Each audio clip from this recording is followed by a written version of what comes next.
신명기 1장 34절로 46절까지의 말씀,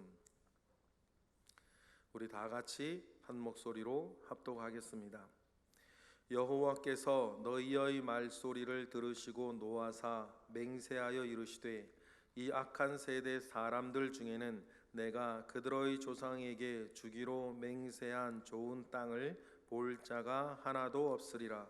오직 여분네의 아들 갈렙은 온전히 여호와께 순종하였은즉 그는 그것을 볼 것이요 그가 밟은 땅을 내가 그와 그의 자손에게 주리라 하시고, 여호와께서 너희 때문에 내게도 진노하사 이르시되 너도 그리로 들어가지 못하리라. 내 앞에 서 있는 눈의 아들 여호수아는 그리로 들어갈 것이니 너는 그를 담대하게 하라. 그가 이스라엘에게 그 땅을 기업으로 차지하게 하리라. 또 너희가 사로잡히리라 하던 너희의 아이들과 당시에 선악을 분별하지 못하던 너희의 자녀들도 그리로 들어갈 것이라. 내가 그 땅을 그들에게 주어 산업이 되게 하리라. 너희는 방향을 돌려 홍해길을 따라 광야로 들어갈지라 하시매, 너희가 대답하여 내게 이르기를 우리가 여호와께 범죄하였사오니 우리 하나님께서 우리에게 명령하신 대로 우리가 올라가서 싸우리이다 하고, 너희가 각각 무기를 가지고 경솔히 산지로 올라가려 할 때에 여호와께서 내게 이르시되 너는 그들에게 이르기를 너희는 올라가지 말라, 싸우지도 말라.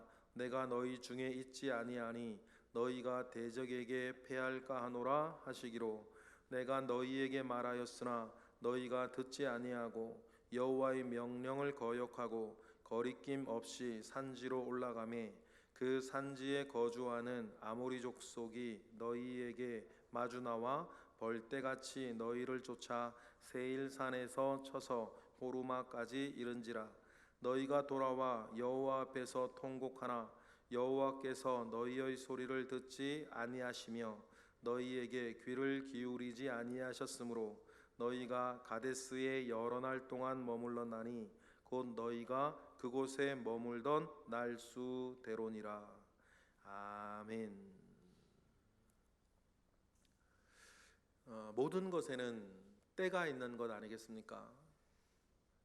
전도서에 나오는 것처럼 세울 때가 있고 허물 때가 있고 사랑할 때가 있고 싸울 때가 있고 죽을 때가 있고 태어날 때가 있고, 여러분 모든 것에는 때가 있는 것인데, 오늘 본문에 나오는 이스라엘은 그 때를 잡지 못하는 것 아닙니까?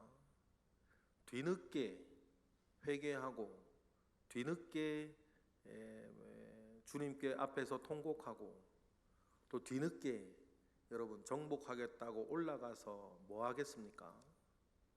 하나님이 말씀하시고 하나님께서 기회를 주실 때는 자기 속에 가득 찬 자기 의와 또 두려움 속에서 엉뚱한 소리하고 반역하다가 하나님께서 징벌하시고 책망하시니 그제서야 말입니다, 자기 자신의 현실이 보이는 것 아니겠습니까?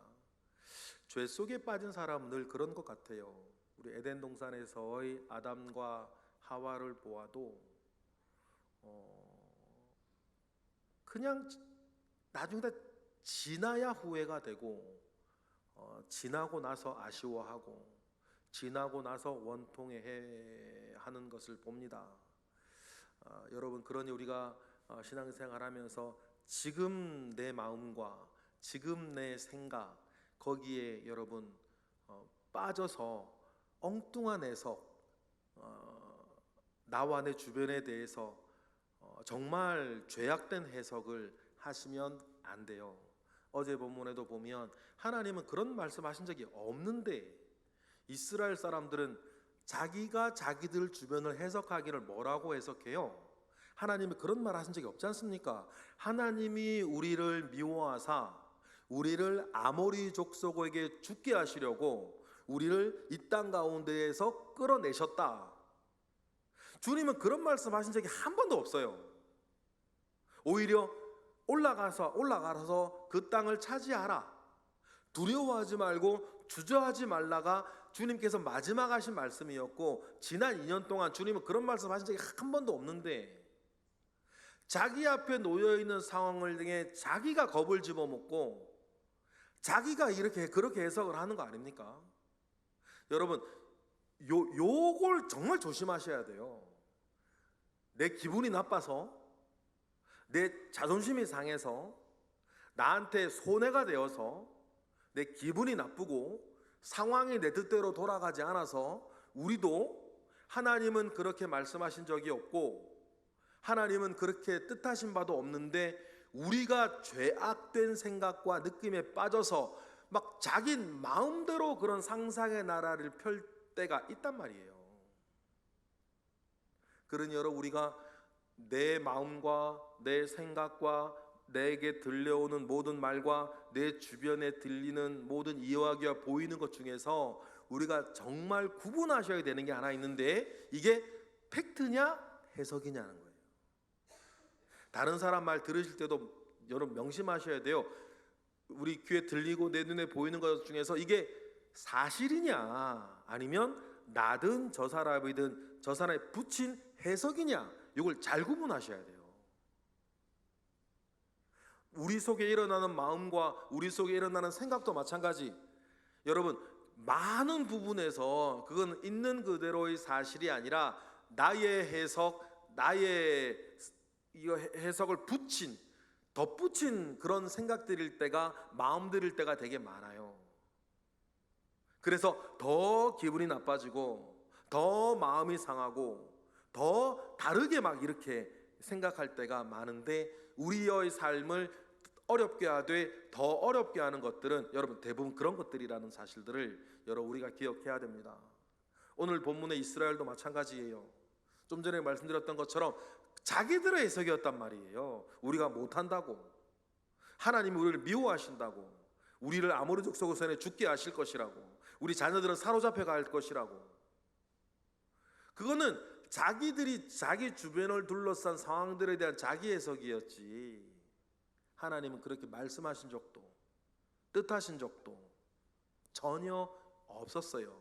그러니 하나님께서 가나안 땅을 어서 올라가서 차지하라고 하는 말씀에 말씀하시고 그 기회를 주실 때에는 그 기회를 잡지 못하고 하나님께서 책망하시고 진노하시고 벌을 내리시니 그때서야 정신이 번쩍 들어서 오히려 가데스 바네아에서의 반역은 여러분 한 번이 아니라 두 번이 돼요. 하나님께서 벌을 내리셔서 광야로 돌아가라 그러니까 그제서야 정신이 번쩍 들어가지고 우리가 올라가 싸우겠다고 가나안 땅에 들어가 전쟁을 벌이지 않습니까?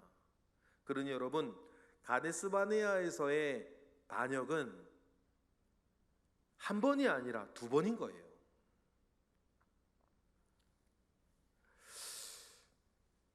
반역에 대한 하나님의 징벌의 내용이 오늘 나오고 있는데, 여러분 우리가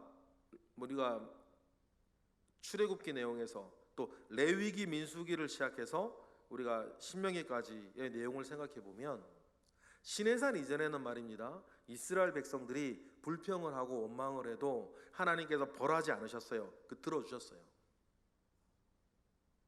시내산 오기 전까지도 불평 불만이 있었단 말이죠.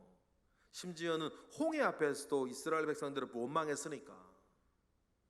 그런데 하나님은 그때는요, 이스라엘을 책망하시거나 벌을 하지 않으세요. 다 들어주십니다. 마라 이스물에서 원망할 때 하나님 벌 안 하셨거든요. 시내산 이후부터는요, 하나님께서 원망하는 이스라엘 백성들에게 문제도 해결해 주셨지만 그 전에 벌도 내리세요. 그런데 가데스 바네아에서의 요 일에 대해서는 하나님께서 그동안 2년 동안의 일과로 다르게 처리하시는 거예요. 그 전까지는 그래도 가나안 땅에 끌고 가려고 했는데 이 가데스 바네아에서는 너희 세대들은 못 간다 해요. 우리가 이것도 잘 생각해야 됩니다.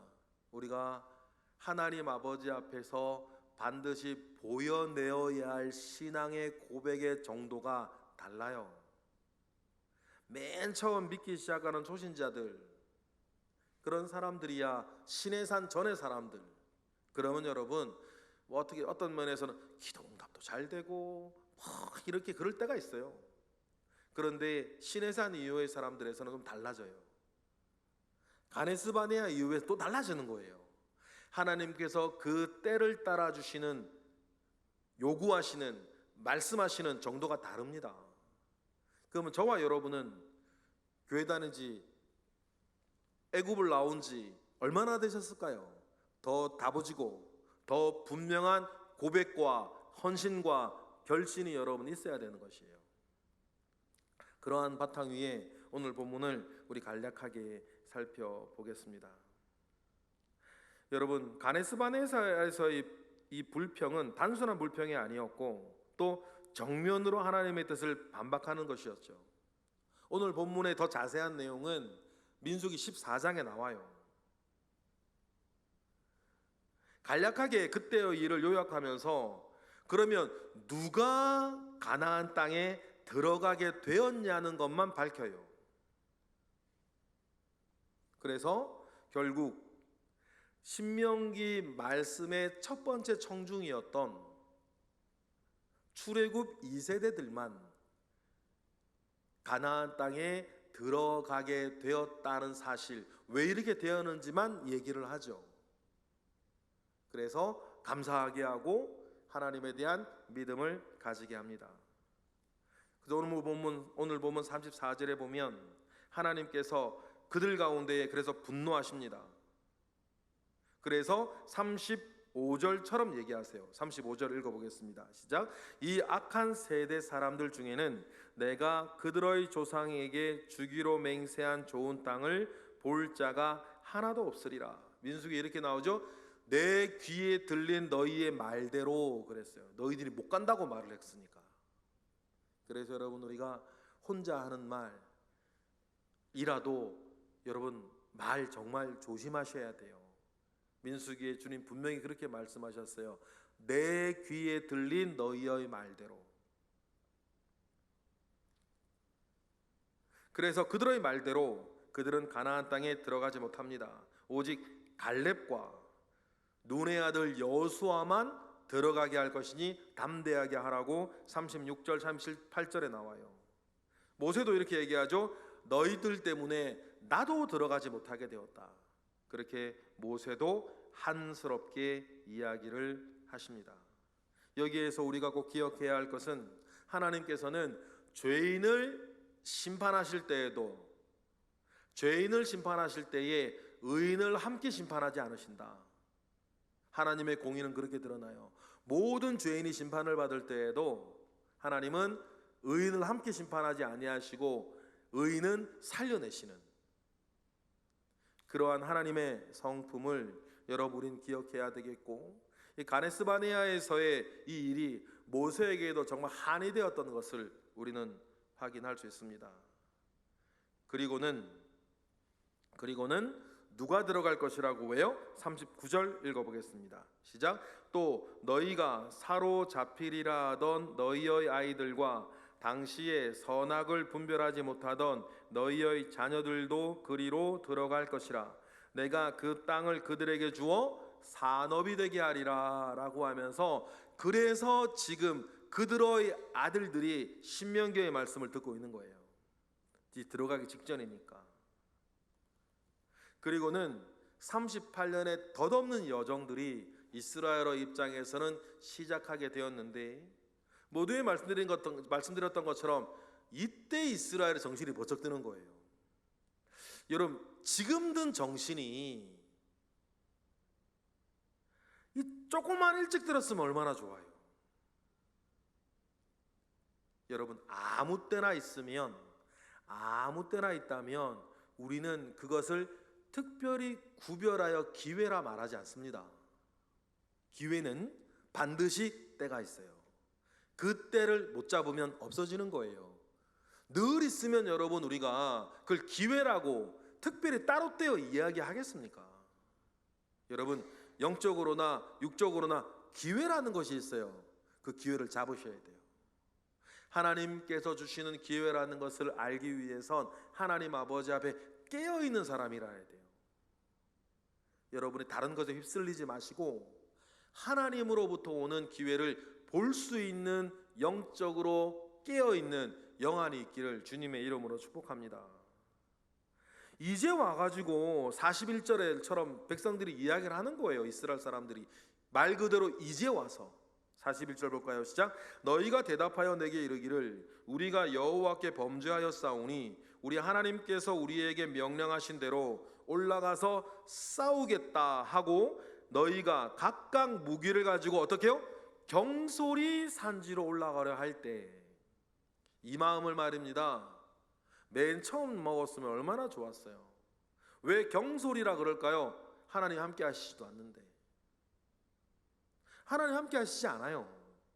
하나님의 뜻은 이제 광야를 지시하고 계신데 첫 번째 반역을 하더니 두 번째 또 반역을 하는 거예요. 하나님은 이제 광야로 가라 그러시는데 그렇게는 못하겠다고 경솔히 가는 거예요. 그러니 가데스바네아에서의 반역은 한 번이 아니라 두 번입니다. 그래서 모세는 42절에 올라가지 말라고 하나님께서 너희와 함께 하시지 않는다고 말을 해요. 그런데도 43절 듣지 아니하고 이때 부리는 고집을 다시 한번 이때 부리는 고집을 전에 부렸으면 전에 했으면 믿음이요 지금 하면 고집 아닙니까? 기회는 있을 때 잡아야 한다. 기회는 하나님이 주셨을 때 잡아야 되는 것. 축복의 기회든 회개의 기회든 회복의 기회든 은혜 받을 만한 기회든 여러분 기회는 주셨을 때 잡아야 한다.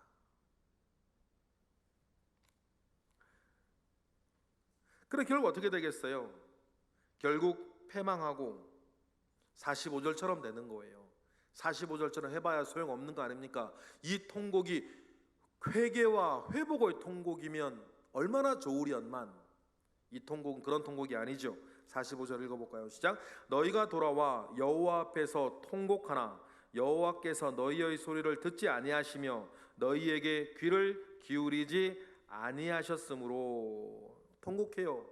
이러지도 못하고 저러지도 못하니 가데스바네아에서의 그 허망함 가운데 원통함 가운데에 이스라엘은 꽤 오래 있었나 봐요. 언젠지는 모르겠어요. 46절 읽어볼까요? 시작.